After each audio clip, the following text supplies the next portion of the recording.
Hello, what's up, guys? It's your boy Michael here again with another video on the Keep Touch channel. This is going to be finally, all right, finally, I'm making the Pendragon Cycle, the last episode breakdown.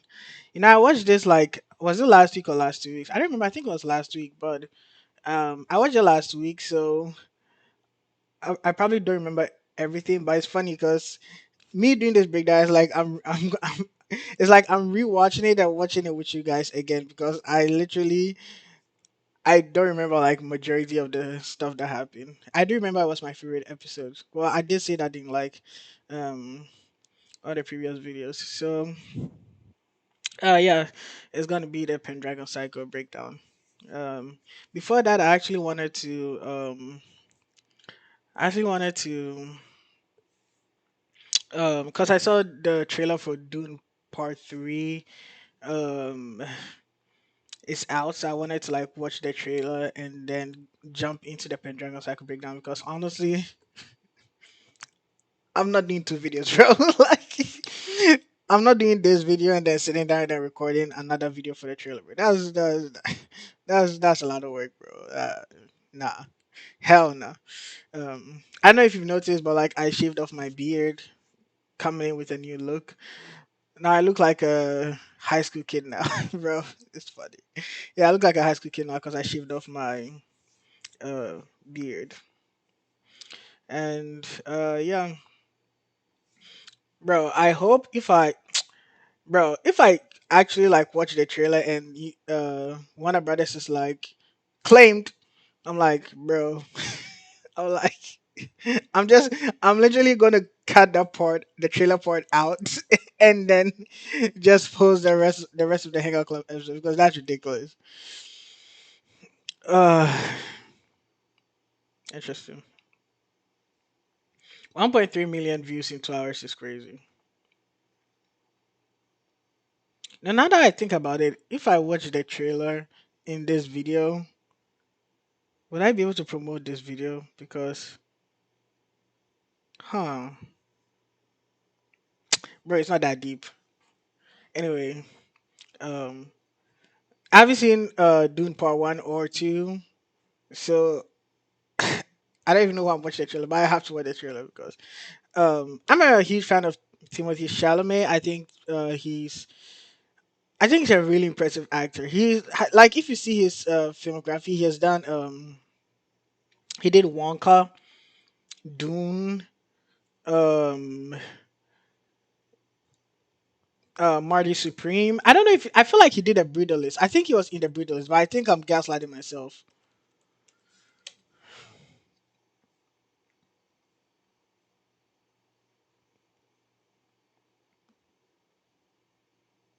Yeah, I was gaslighting myself. He is not in the Brutalist. Didn't he make a movie that came? I feel like he made a movie last year. I'm not talking about Marty Supreme. I'm like uh Timothy Timothy Chalamet. A Complete Unknown. I was trying to remember the title. Yes, A Complete Unknown. So this man has done like Marty Supreme, A Complete Unknown, Dune, Wonka. Like his filmography, like his portfolio is like so diverse. I'm like, he's actually pretty impressive. As an actor, I like Timothy Chalamet. I just haven't seen Dune. I'm obviously gonna watch Dune. So, I was actually planning to watch Taken after this. I can watch, but Dune is so long. Uh Anyway, um, should I watch the trailer in this?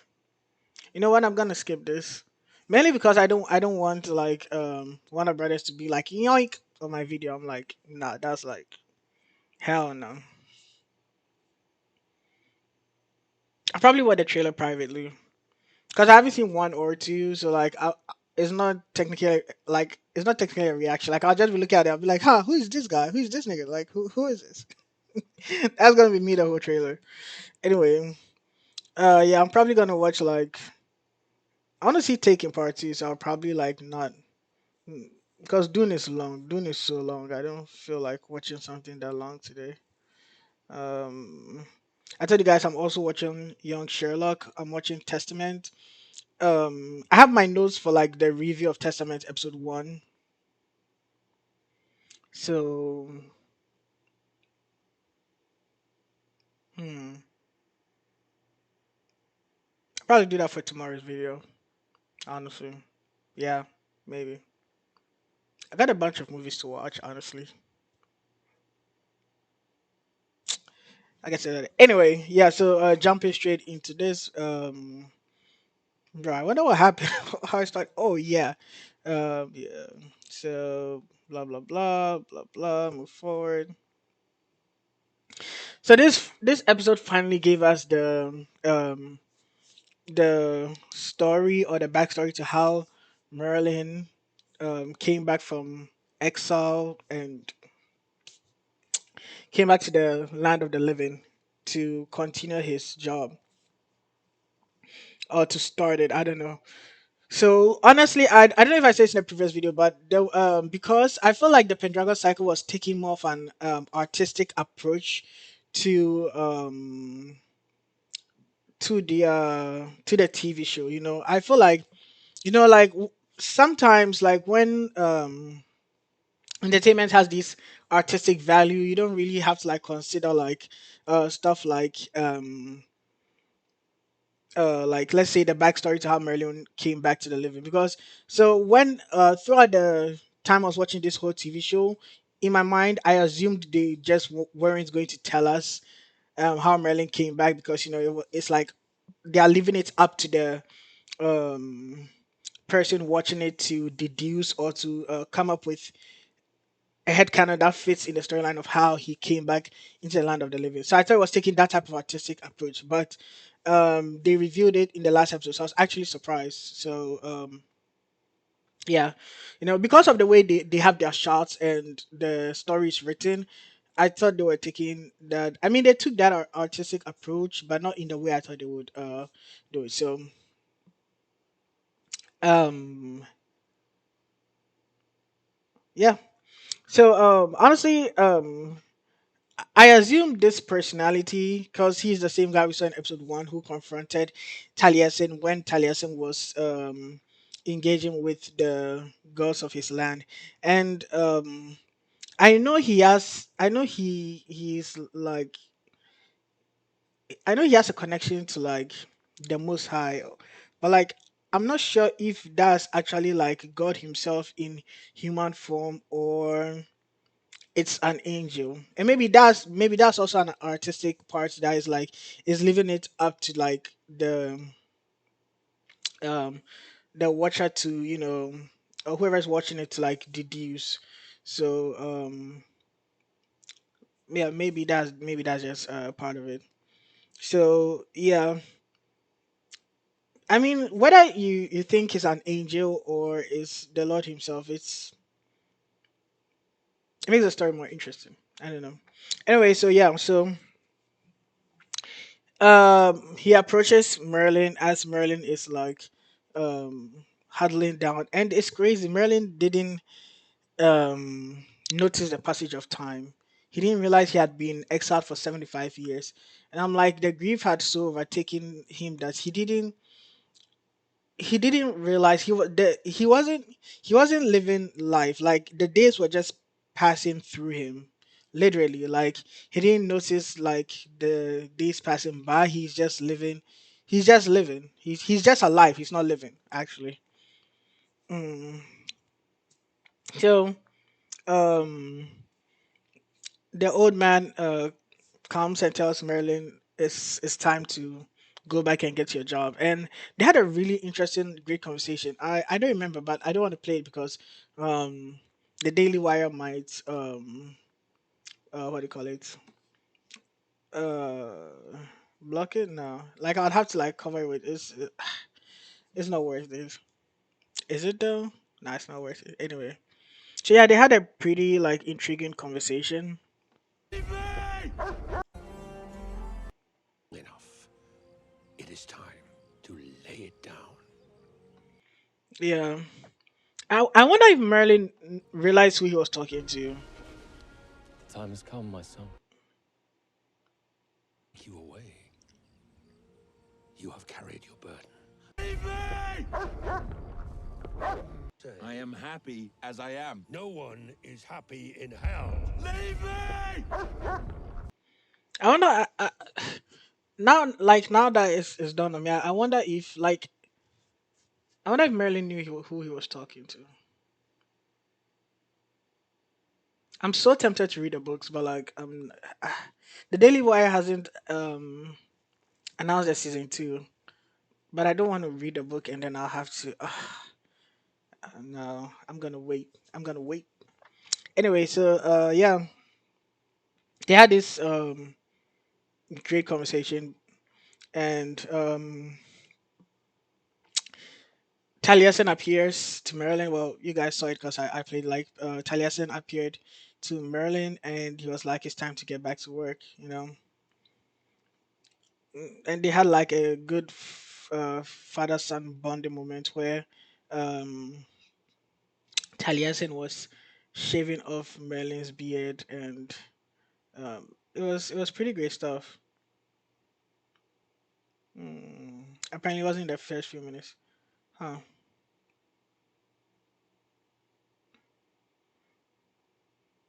That's interesting. Anyway, I'll probably run through this pretty fast.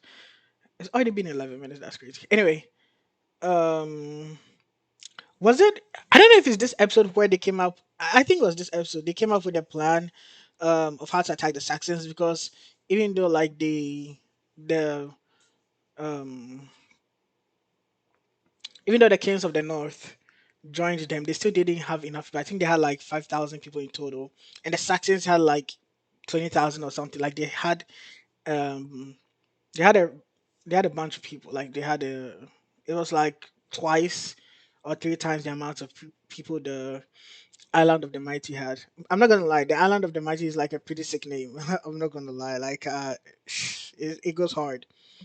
Um, yeah, so they were making a plan, and I think it's the king of the north. Well, Ganades dad. I think he was the one who came up with a plan where they were going to divide themselves into two groups. The main group um is going to meet the Saxons head on, and then the other group was going to round the back and then attack the Saxon warlord.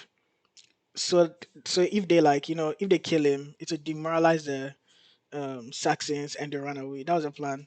But then I was thinking in context of the story, I think the Saxons are too like in my mind. I was like, it was weird that the king I think the king of the Saxons was in front during the attack, and then whilst his people were attacking he was standing behind.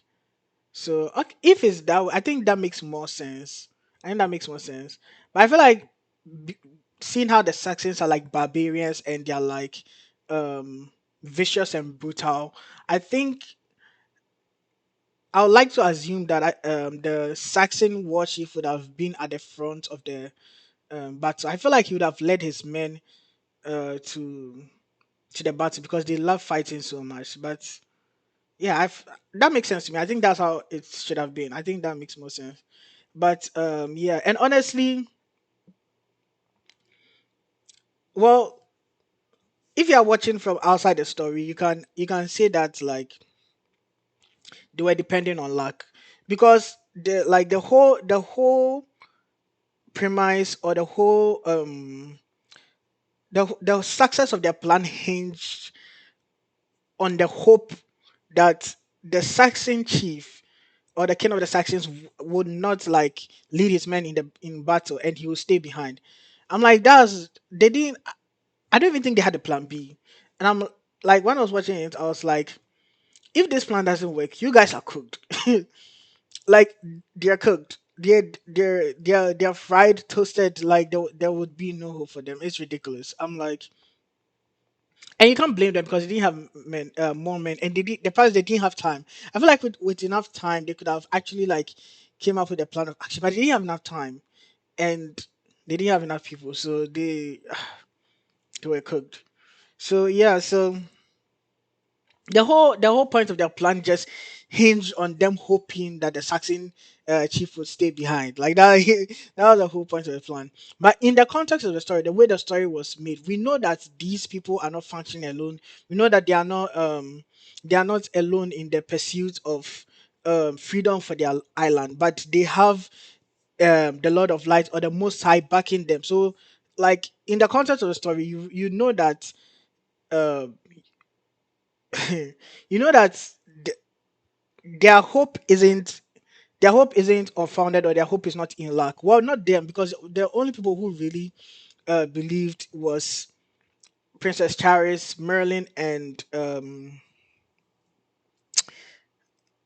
did I King Aurelius? Yeah. So they were the only people who believed, and I've like so. Am I losing my train of thought? Anyway, so in the concept of the story, we know that these people aren't dependent on luck, but their hope is in the Lord, that the Lord will deliver them from um, whatever situation will happen. And honestly, and the funny thing is, as you are watching, you know, so you're expecting it. And throughout the episode, you are watching, expecting a miracle. Like, okay, I'll say, let me separate the two. You're expecting two things as you're watching. First, you're expecting, or is it three things? I think it's three things. Anyway, I think it's two. I'll number them as I go on. But like first, as you're watching, you're expecting Merlin to help them in some way. All right, whether something will happen and cause Merlin to join. Wait, let me start from the beginning. From the start, you're expecting something to happen. Okay, whether something supernatural to help them. The first thing you'll be expecting when you're watching the episode is you're expecting Merlin to do something, whether um use his power when the battle hour when it's called, or whether uses druidic powers to buff the 5,000 people like Taliesin and Taliesin's teacher were doing, or what the druids were doing in general during Taliesin's time. But so yeah, you're expecting Merlin to intervene um in that way. Secondly, yeah, expecting the Most High to do something supernatural to help these people, because that's how, like, that's the world they live in. It's not high fantasy, but it's grounded fantasy. You know, it's fantasy that just barely scratches the level of the supernatural. So like you're like, okay, you expect maybe God to like do a miracle or something as you are watching. Okay, so yeah, those are the two things you expect as you are watching. And the funny thing is that because you have that expectation throughout the episode, when you're watching, you're like, does it happen now? Wait, now? And the episode goes on. It's how many, like it's an hour and 9 minutes. And you're watching the entire episode and you're like, is God not going to help them? And I feel like that's like real life. I feel like this is how human beings feel in real life, because in real life you can't even tell, you don't have like anything to tell you the timeline the timeline of your life, or like um the the time or the space between now and when when God will actually, the time between now and when you expect God to help you and when God actually helps you in life. I feel like that mirrors real life so much, because as you're watching the episode, like 30 minutes in, and you're like, uh, God, you're like your guys are like about to be cooked. Like where are you? And it goes, bro. 20 minutes in. Sorry, 50 minutes in. 55 minutes in. Like you're watching and you're like, these niggas might be cooked. These niggas might be cooked. Like it was crazy. I'm like, it was crazy. But yeah. So I feel like it mirrors real life in that context. But anyway, let's get back to um the breakdown. I already like gave a general overview, so I'll probably like speed run through this. Okay. So there are discussion about the plan. Um most of the kings are disappointed, but that's the only the plan they have, you know. This man, we know he's he's just an up, he's just an up. Anyway, I wonder what's going on with this scene. Oh yeah, I remember now. So the after they had a meeting and they were like, yeah, this is the only plan they can come up with. This guy was trying to run away, and then the other king saw him, the one who Aurelius defeated in the previous episode, and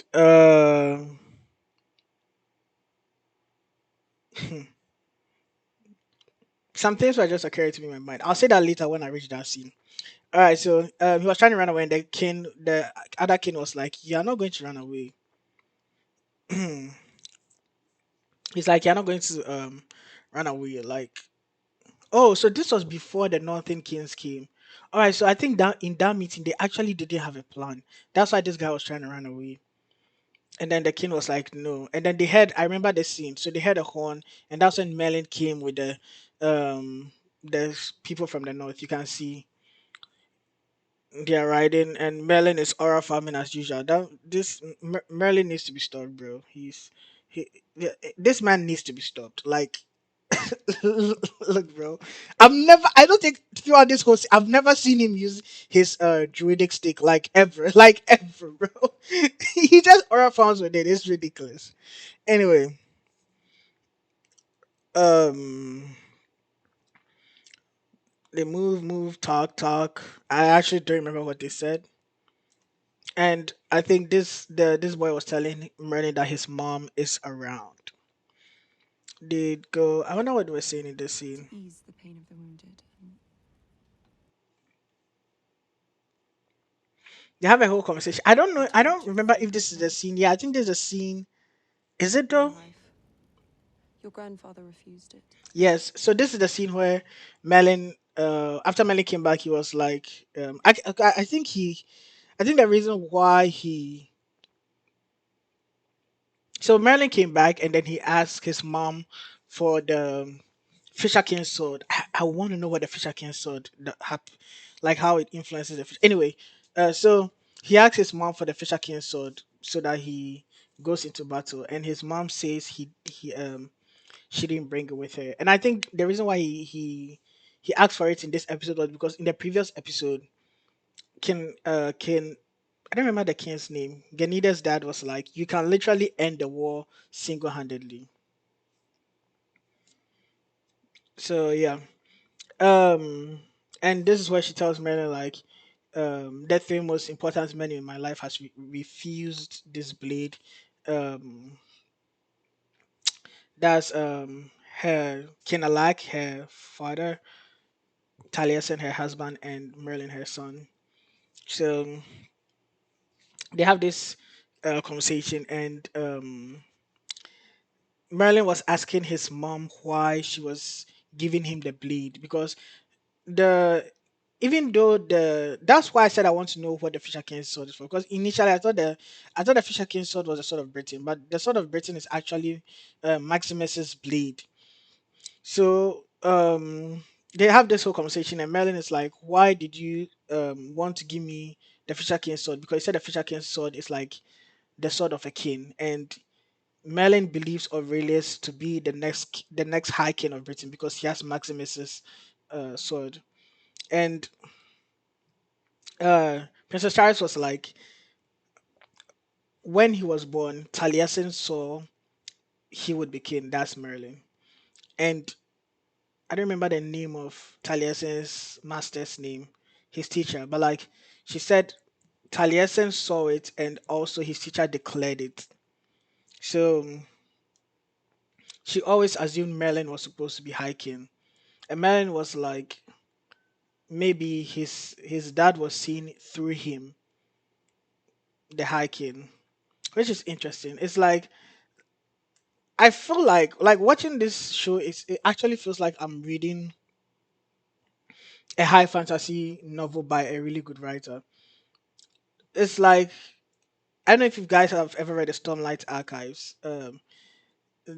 It's one of the biggest book I've read by Brandon Sanderson, and like that reference I'm trying to make is like there are so many POVs in the Stormlight archives. It's like it's not about like one particular person. It's about a group of people who are chasing different goals, but then at the end of the day, their goals align and like they are pursuing something. That's how I feel like that's how I feel like Melon is. Um Melon is sidelined in the aspect that he's just someone who shows the path. He's a druid, he's a bard. With even though he has all that power and he can become High King if he wants to, he's someone who is choosing to lead other people to their destiny or their path. That's how it is, and it's an interesting thing to see because I've seen it portrayed so many times in novels, in Brandon Sanderson's books. What's the name of the? I forgot the name of the franchise. Amazon Prime made like a whole TV show. I can't remember the name. I legit forgot about it. But like you see so many times in a lot of I've read so many novels, I can't remember like a lot of them. It's ridiculous. But yeah, so it's interesting seeing it be portrayed in the same way in like a TV show. But yeah, so Marilyn is basically someone who helps people. I wonder if that's why like this season was named The Rise of the Merlin. So maybe the Pendragon Cycle season 2 would be like uh the appearance of Arthur. Jesus, that's a terrible that's a terrible name. But like they would probably like change the subtitle to like something else. The Rise of the Merlin. I'm not gonna lie, Merlin's story was like pretty good. It's an interesting concept to make someone so powerful but so vulnerable in the same way. And I think that's one of the greatest things I like about this scene. Like so far as Merlin's powers are like throughout the whole season, you you you don't realize how far Merlin's powers inside to go. You can't really tell, but sometimes it feels like it's up to the story, like convenience. Like it works when it want like when we want to make Merlin mysterious and not. But then I feel like another way you can also look at it is in the sense that you truly don't know like what Merlin knows. And Merlin himself, like when we realize Merlin doesn't know something, I feel like it hits harder. When he was asking his mom why she thinks he was supposed to be High King. And then Merlin, even with all his powers and all his foresight, he all he can do is speculate about the fact that his like what his dad saw wasn't him, but it was probably Aurelius. So it's interesting. And for all we know, it might not even be Aurelius. It might be Arthur, the son of Uther. So we really don't know. Like it's like it's a story that spans generations. It's interesting. Whoa, I'm 30 minutes in and I'm like only 12 minutes, but I'm going to speed run through. So they have this conversation. Merlin goes Uther. Uther is like eating, and then Merlin sees Uther looking at the king's daughter, the one Uther was trying to like raise up in the previous episode. And Merlin is like, does Aurelius know?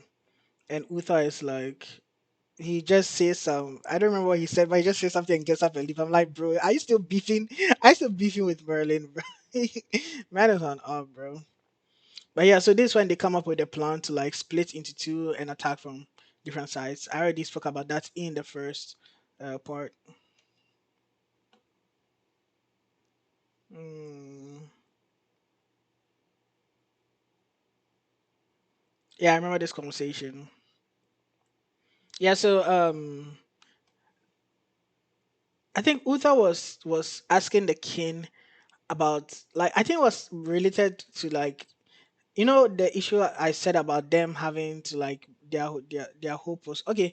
Yeah, so what I'm talking about is something different, but like the issue approached the king to ask him because the king was the one who brought the king of the north is the one who brought it might be of Game of Thrones. Anyway, the king of the north is the one who brought the plan to attack from both sides. And after the meeting, Uther approached and he was like, how do you call it? He was asking the king that what if they are not able to hold the line before Aurelius finds the Saxon chief and how do you call it kills him, and the king is like, we don't have to hold the line for long. All we have to hold the line, all we have to do is hold the line till Merlin decides to fight, which is crazy. So like, whilst whilst the leaders, which is like Merlin, Charis, and Aurelius, are trying to put their faith in God, these people are trying to put their faith in Merlin, and which is valid. Like honestly, if I was there to, if I was in their shoes, I would be like, yo, Merlin, you. You can't do that to us, man. Man, like you can't, bro. Like you cannot do this to us, Merlin. Um, yeah. So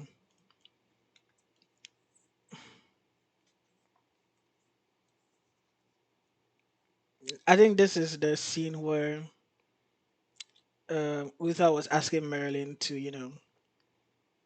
he was like, Aurelius is waiting for a miracle um from God, and Uther was asking Merlin to intervene, use his powers, and Merlin was like, if I use my powers, the people of Britain will make me High King. And Uther was like, it doesn't matter. At least like Britain will still be alive. And I feel like this really shows Uther's growth throughout the season in some way, because Uther is still Mess is still a dick, bro. Like, yeah, but like he has grown from trying to like make his brother High King no matter what, to realizing that it's not about him, it's not about his brother, but it's about the people of the land. So saving Britain is more important than making his brother High King, which is interesting. So the night before the battle, like they're sitting beside the fire, and like everybody's like, surrounded, and everybody's thinking like whatever. And then Merlin is meditating in a way, just staring into the flame and holding his um I remember the name of this instrument, and he's plucking it, and all he's saying is Jesus before me, Jesus behind me, alright? And this triggers some people because interesting. Yeah, so Charles is watching his son like meditate, and the king approaches. I don't know if it's, yeah, they're Here's your bit. trying to find the scene. Okay, I don't think the scene is. I think this scene is when Pelias and Here's your Pelias and Charles were watching. So I don't think the scenes are. Um, yeah, yeah. So Uther goes and starts talking to I don't remember her name, but like the girl he was trying to raise up. Her dad appears and it's like, "You stop trying to raise up my daughter." And walks away with them. Actually, he doesn't say anything. He just looks at Uther and walks away. Yeah. So there's a scene I thought we were at. The king goes to Charis, and he makes a valid point. Like he's like, Merlin has the power to stop the war, but he's wasting their time trying to find salvation from a random god. And Charis, I think Charis gave one of the greatest lines. I don't know if it's, I don't remember actually what she said. Oh, you made that. Lands but my power, Yezu. to share. The Kliega. Yeah, yeah. Um, so he says all what I said previously about like Merlin could stop the war, but he's like waiting upon like this random god. And the next line he says like, you and I both know what Merlin is capable of. And I think the line Charis said, it was like four words. She was like, and so does he. I think that sums up everything. Like she's literally saying one of the major reasons why he has decided not to depend on himself is because he knows exactly what he's capable of. What he can do, what his powers can do, and how he loses control most of the times when the battle Arwen sounds. It's interesting. I wonder how that dynamic work. I don't think they'll ever. I wonder if it's to be explained in like the future, like because I know it's weird. It's like Merlin has control of his powers, but doesn't. It's a weird dichotomy. I don't know. Maybe it's because I don't know. Interesting. Maybe it's like when maybe it's like when the spirit of the Lord comes upon something. Is that how something is that how something was in the olden days? When the spirit of the Lord comes upon him, he closes his eyes, he blinks, he has massacred everyone. Interesting.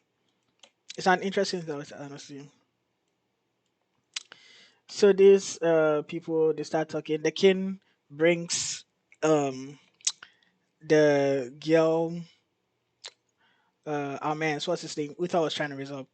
And she presents him to Charis and it's like um this is my daughter.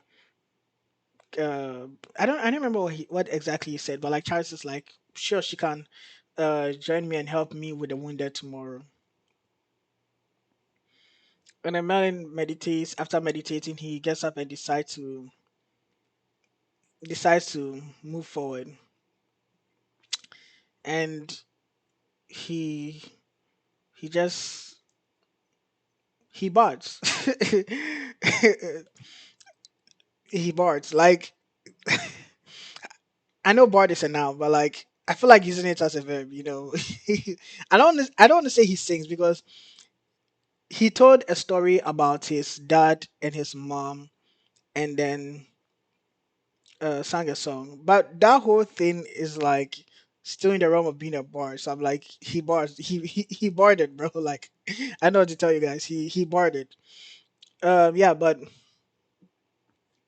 he sung a song and everyone was hyped up for the battle. They were like they were ready. A poet faced the god.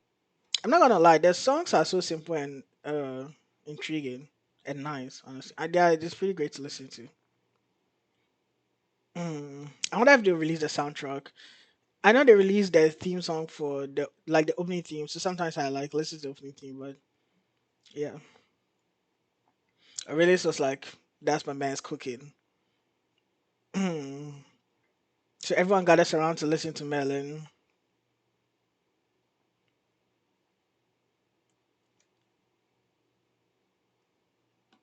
And then after that, Melon after the whole song, Melon tells them the vision Taliesin had, the vision about the kingdom of summer, and he tells them like a land where people have honor, there's peace, no bloodshed, there's abundance, and he keeps on telling them about the vision Taliesin had, the kingdom of summer, and then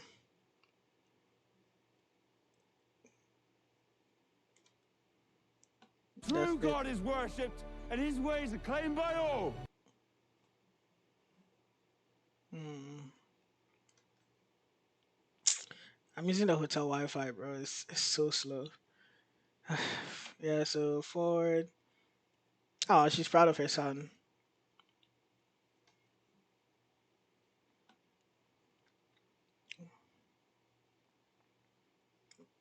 bro. No wonder we were waiting for like a miracle from like the start because the war started like 30 minutes, bro. That we still had like 49, 49 whole minutes, bro.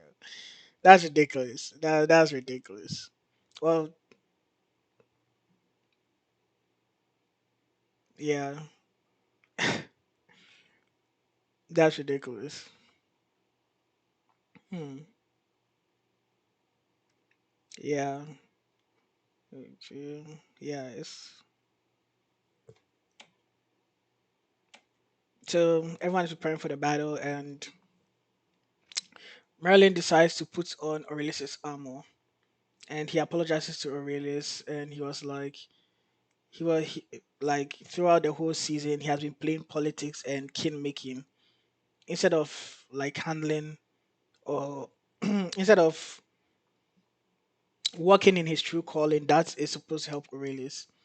And they're like, "What is that?" And I think from the expressions of Uther and Aurelius, they thought Merlin was going to say hi, King.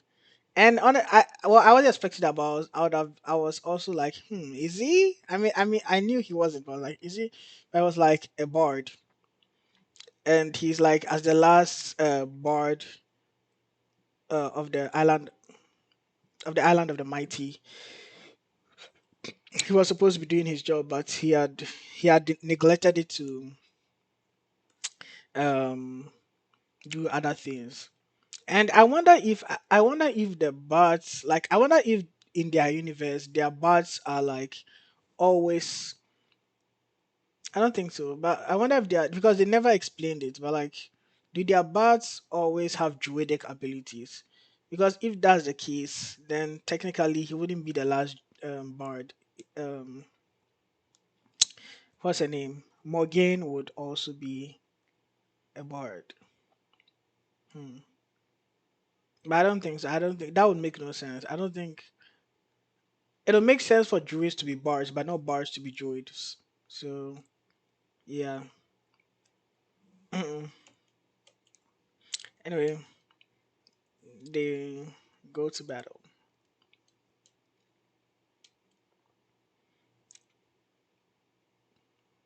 So they line up in front of like a forest and they're waiting for the Saxons.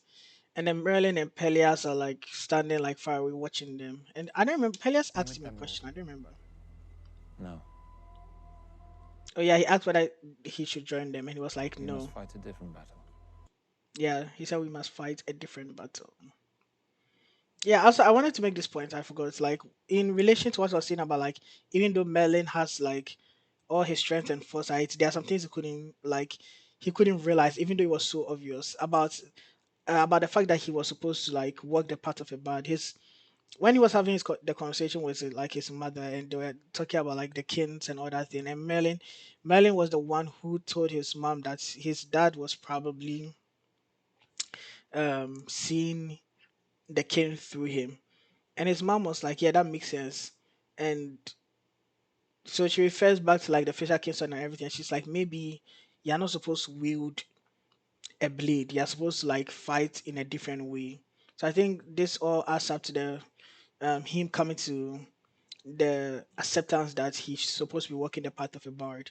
So I think that's one of the main reasons why he didn't even use his druidic powers to boost, because he's a bard.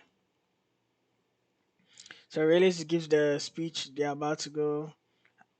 I'm gonna run through the last half because it's already 40. Nah, I'm gonna run through this.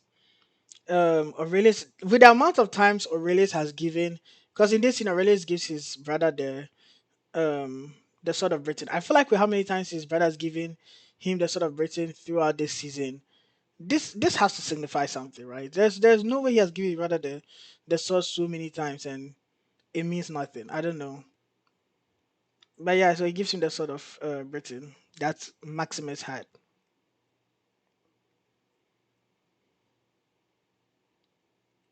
and they wait for the Saxons. And the Saxons step forward with someone's head. I don't know who it was. And then the people of Britain get scared, so they start to drop their armor and run away. And I felt like that was so realistic, because I felt like it would be strange if, just because Merlin sang the previous night, and obviously his song isn't like just plain singing. It has the influence of the Most High. But like, it was interesting that the next day, as they were lined up, people were running away. Like, they dropped their weapons and they're running away. And then, would you believe it? Uther started to sing, and I was like, "This man, this man is a new man." Yeah. Oh, Uther. Anyway, Uther starts to sing the tune that Merlin sang the previous night, and Aurelius is like, "For real?" He's like, "For real, bro? Did you tell me the man is a scammer, bro?" Yeah. Uther is like, "For real, bro? Like, I thought you hated him." Yeah. And all of them start to sing the tune. They start to hit their shields, And for some reason, the king didn't. This king didn't want to sing. I'm like, bro, but he starts to sing, and then all of them start to sing, including this man who definitely did not want to sing. Wait, did he sing? Oh, he did not sing. Belay my last.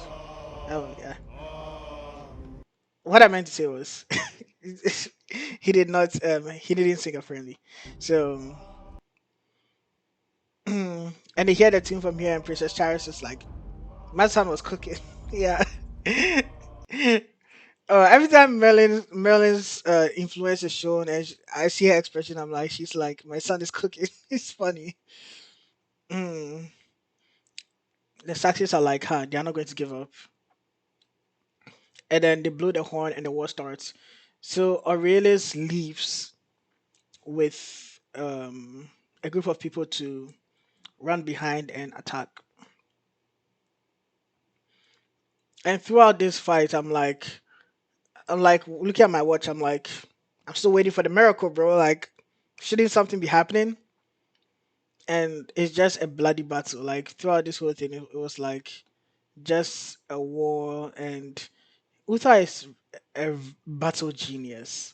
The man is like really brilliant. So anyway, it's just rough battle after battle.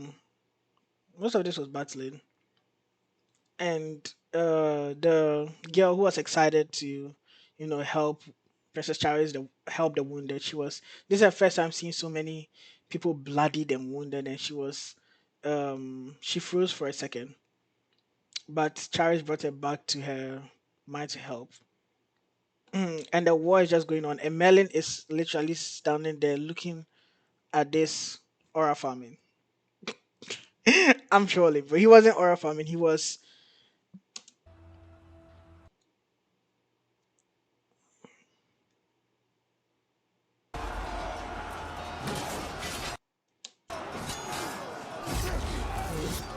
Easy behind. Yeah, that's what I wanted to hear what he was saying. He was saying the same thing. How do you call it? He was saying the previous night. Technically, he's praying and meditating. Uh, for technically he's interceding. I felt yes. I remember when I was watching this scene. I felt like it was like the Moses story, like how when the Israelites were at war, he went on top of the mountain and he and Aaron took his stick and then raised it up, and then the Israelites started to win the battle. I feel like that's how it was during this scene. Merlin was interceding, and then Genida pops up. Genida. I can't remember her name, but I said now you can pronounce it anyway. And she appears before him, and so throughout this season, it's crazy. I didn't expect this, but like throughout the season, Genida will like appear and be like, "Remember what they did to me?" And I was like, "Is she really asking for revenge?" That's like weird. I feel like that wouldn't be something someone who loved Merlin would say. But then we find out that throughout this time, it was Morgaine who was appearing to Merlin as Genida, and Merlin knew, but he didn't say anything throughout the whole season. That's crazy. Let my power use you, but suffering, don't you? Morgan. I'm not gonna lie, her theme song is like pretty cool too, like her soundtrack. At last, my dear nephew. Oh, she says at last, my dear. So maybe okay, so maybe he just figured it out. Yeah. Okay, so that means Merlin didn't know the entire time. Interesting. So they're fighting this whole battle. I think I skipped the place, but like, um, when all this was happening, Merlin sent Pelias forward to help, but Merlin didn't. How do you call it? He was still like watching over the battle, and then they start to have back and forth, where she's like, um, she, I don't basically I can't remember what exactly she said, but basically the conversation went something like this. She's like, Merlin, use your powers. And Merlin's like, nope, no, I'm not using it. Like she's like, yeah, depending on like a god who is not going to help you and who doesn't have power over what's happening right now. And Merlin's like, "Pff, no. And then I don't remember what she said. She says something, and then Merlin is like, you deprived me of my father. She's like, that the arrow wasn't meant for Taliesin, which probably means she wanted to kill Princess Charis. And in their conversation, that's when we find out that apparently Taliesin sank his life force. No, I don't think it was in this conversation. I think it was earlier in the episode when Merlin was talking to Taliesin. I think so. But like it's in this episode we find out that Merlin was Taliesin sank his life force into Merlin, which I remember someone commented in my previous video, but like I stopped video because it was spoilers. I didn't want to see everything. But like yeah, so basically she says the arrow was meant for Taliesin. And I think because Taliesin sank his life force into Merlin as a kid to bring him back, that's why the arrow hit him instead of who I'm sure she was aiming for was Princess Charis. Mm. So what's his name? Aurelius. This scene is Aurelius and his people like trying to go behind the back and attack from behind. And as they are going, they are ambushed by the king and Morgane's stepson. They are they were waiting in ambush for them. And we find out that she saw what was going because she's also a druid. And we found out that she saw what was going to happen. She saw what was going to happen and she told the Saxons and made them wait in ambush, which is funny. So Merlin was like, she was like, Merlin should use his powers to save the world, and it's interesting because this is so in her character because the reason why she did all this and help the Saxons was just so that Merlin will embrace his power and use it. That's the only reason why she did all this and help the Saxons, and I'm like. That's really in character with who I've seen Morgan is, and it's interesting. It's interesting. People like that intrigue me. She it's funny. I'm like she she's a troublemaker. She's so Melon is like she's like Melon should join the fight, and Melon is like no, Aurelius and God will win the fight. And she's like, oh, I said Aurelius will win the fight because he did this and this. And she says all the plan, and Melon is shocked, and she's like, yes, I knew what was happening, so I left them to like stay in wait. And it's just Lives a handful of hours. okay. That's not the scene. Yeah. So like when she tells Melon that she gives Melon, I don't know if she gave Melon a bit or something, but like she was like Melon should join the fight, and Melon's wooden blade turns into the Fisher King's sword for some reason, and she turns into like Ganida and starts telling Melon, how do you call it, Melon to join the fight, and it's funny. Melon's prayer changes from when it happened. I laughed so hard, but like during this scene, Melon's prayer changes from um "Yesu before me, Yesu behind me, not by your power, Yesu, but by thy power." It changed from that to "Yesu forgive me." I'm like, man is cooked. Man is cooked. He's like, forgive me. And I'm like, that's definitely a cry for strength because in this particular moment, he doesn't need the strength to fight. He needs the strength to hold back. That's what he needs. He needs the strength to hold back. And I feel like this is so like obvious in everyone's day to day life. Like there are some things like there are some type of like situations and temptations that like will pop into your life and you're like your prayer in your mind isn't God help me. Your prayer is God forgive me. Especially when someone does something that pisses you off. You're like you start saying God forgive me because you know your next action is to smack the person in the head. Like it's funny, yeah. So it was it was hilarious for me. Anyways, Merlin is able to resist the urge to join the fight. And I see he was nearly cooked. I'm not gonna lie, he was nearly cooked. Oh yeah. What happened? I don't remember what happened. Yeah, I think he screams. He screams. He screamed something, and then time slowed down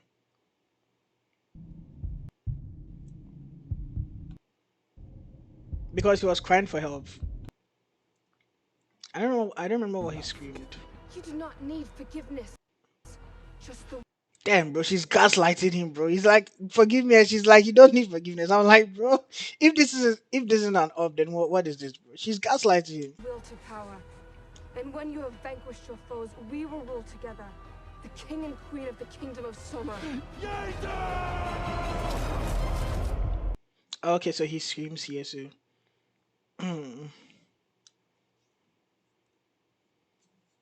interesting.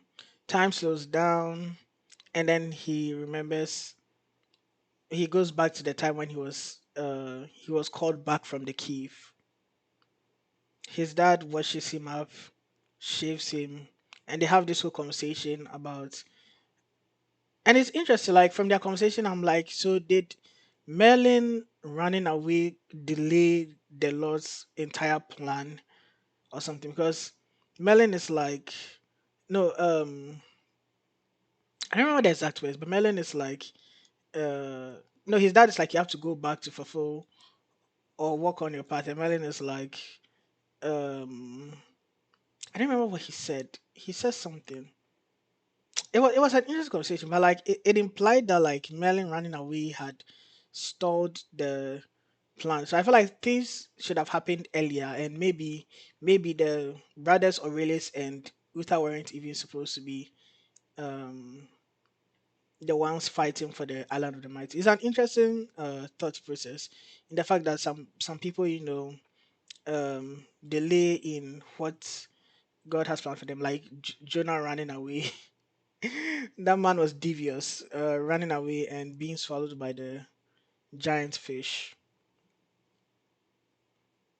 Should have a conversation, and Taliesin baits him and shaves him because apparently it's the father's honor and duty to give their son their first shave or something like that.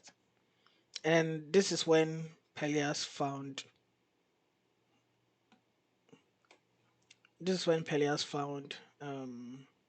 how do you call it, Merlin. Did I skip the scene? You fool. Damn, this is like 480.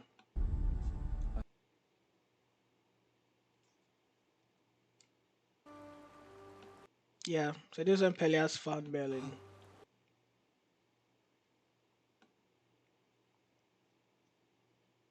Mm. So Merlin, this is when Merlin opens his eyes and unfreezes reality, and they are fighting. And then all we see the next scene is Aurelius comes up from the other side holding the head of the king. And immediately I saw this, I was like, I know what happened. And as we expected, I wouldn't say as you expected because it came as a surprise and not a surprise because the immediately I saw Aurelius, I was like, I know how he survived. So we knew the moment um Morgan's stepson was introduced that he didn't believe in the Saxons and he didn't believe in his stepmother's plan. So because in the previous scene they were cooked, Aurelius's people were cooked because they were surrounded and ambushed. But the thing is, the men, because the Saxons were all fighting this war, the men they used to ambush Aurelius's people were the stepson's people. So as I said, throughout the whole season, we've seen that he doesn't really agree with his mom and he doesn't like the Saxons. So when Aurelius comes and is holding the head, we see him appear next to Aurelius, and we know that he turned against the Saxon chief, joined Aurelius's people, and Aurelius and um that guy and his people killed the Saxons. And Merlin is Merlin is like, told you. Merlin is like, told you. And Morgan is pissed. Morgan is pissed, and she she says something. Melon is like, I wonder the sacrifice, like the sacrifice you had to make to use this power and like the foresight and like your other druidic abilities. And it's crazy how Morgan, I don't know why she dislikes the fact that she she doesn't have powers of her own like so much. It's crazy because she's like, you can see it on her face. It disgusts her thinking that she's weaker than Melon or Taliesin, because her reply was um what was her reply? Her reply was, my powers come as easily as they do to you and your father. And I'm like, because since the beginning it was the same with Taliesin. She didn't like the fact that Taliesin was that powerful on his own. And the next scene we see the sacrifice she had to make to gain the powers. But I don't know, you guys should tell me in the comments. I don't understand this scene. What exactly did she sacrifice? I know she's covered in blood and she's doing something, but I don't know what sacrifice she had to make. So you guys please put in the comment and tell me. If it's a spoiler, I don't mind. I just want to know what she had to sacrifice to do that. So everyone goes on a knee, bows to Aurelius. Uther moves forward, gives his brother the blade, the sword of Britain, and he gets everyone is chanting Aurelius' name, and Uther gets up, he smirks a little, and then walks away to look for the girl he was raising up. I don't remember her name. And then Melon finally comes down from his aura farming and still is aura farming. I think one of his abilities is continuous aura farming, bro. Yeah, so they are chanting blah blah blah. And the king Melon goes to like Melon sorry. Uther goes to Melon, Pelias and Charis and asks about the girl he was raising up. And all we see is the king how to call it? The king presents her to Aurelius to be Aurelius's wife, and I'm like, I did not see that coming. I'm like, I did not see that coming. That is crazy. I'm just like I'm imagining the drama for the next season if they actually continue their story. But like, God, I'm imagining their drama for the next season. This last episode, it was a great setup and a great cooking. Like that was crazy. And then she holds Aurelius's hand and she just like and then she turns to look at Uther, and I'm like, this is going to be bloody. This is going to be bloody. And then this is what I think this is going to be a trigger for a lot of things. Because Uther sees that and then he gets pissed and he walks away. And Merlin tries to stop Uther. him. And then he gets a vision. And then we go back to the vision he was having previously where someone was bringing the sword of Britain, Maximus's blade, which I thought was the Fisher King's sword, but it's actually not, is the sword of Britain. And it's presenting to me. So I'm like, what happened? Why isn't the blade with Aurelius or Uther? And we see that the kings are arguing about who should use the blade. And everybody is like clamoring. They're like, I'm a king too. Like, the blade should be mine. I'm like, did Uther and Aurelius die? And now the next person, the like, they are trying to select the next king onwards. And we see the person presenting the blade. Master!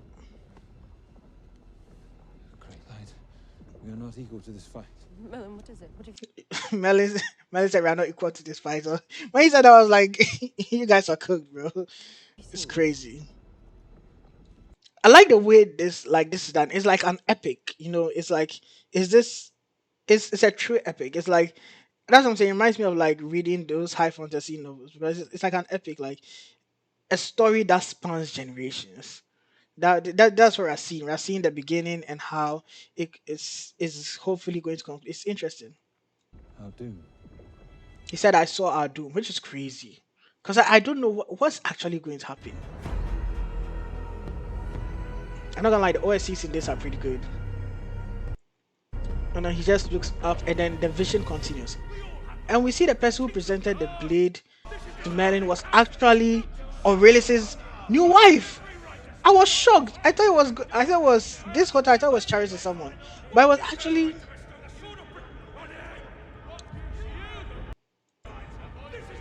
So if you see that, it's and she has a crown on her head, so we know she. I don't. We don't know if she married Aurelius. Okay, she probably married Aurelius, but like she has a crown on her head, and then Merlin just takes the sword, and then well, he's aura farming as he takes the sword as usual, and then he just gets triggered because he's. I don't know if he actually saw a vision in the vision, like, but like look at that. He just walks out, and bro, this whole scene is pretty cool. Like, I'm not gonna lie, this scene is like pretty cool. And then he takes the blade, and then everyone is like walking behind him, and he just man stabs the blade, the sword into the stone, bro. Like I'm like, and this is so like,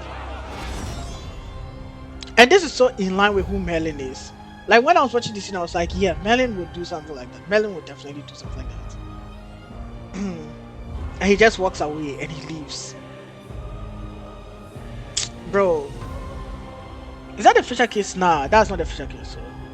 Is it? Because I know the Fisher case sword has a blue pearl, and then the sword of Britty or Maximus' sword has like a red pearl. But that looks blue. That's like the Fisher case though. Or maybe it might just be the theme. And end of season one. Bro. End of season one. Yeah, so I don't know what to say. This has been like a great that's been like a great adventure. And I really hope for season two, bro. I really hope for season two. I can't wait. I really can't wait. Um I wanted to do this fast. I wanted to do this like in 30 minutes and it's an hour and 7 minutes. So I'm not even gonna like give an outro. Excuse me. I'm just gonna cut the video short. So like I'll see you guys. I hope they make a season two, honestly. And yeah. And I'm done with breakdown for these episodes. I'm probably the next thing I'm going to do is probably reviews of like the other TV shows I'm watching, like Testament, and I've seen like some pretty interesting, uh, some pretty interesting like Christian movies. Like I've randomly saw them on YouTube, so I'm probably like going to watch them and also like give a review of what I think about it or something. I saw The Shift. I saw it's on my phone. I don't want to check it because I'm trying to end the video. You know, it's been way too long. So I'll see you guys later. Remember, God loves you, Jesus loves you, and God is good. Take care, guys.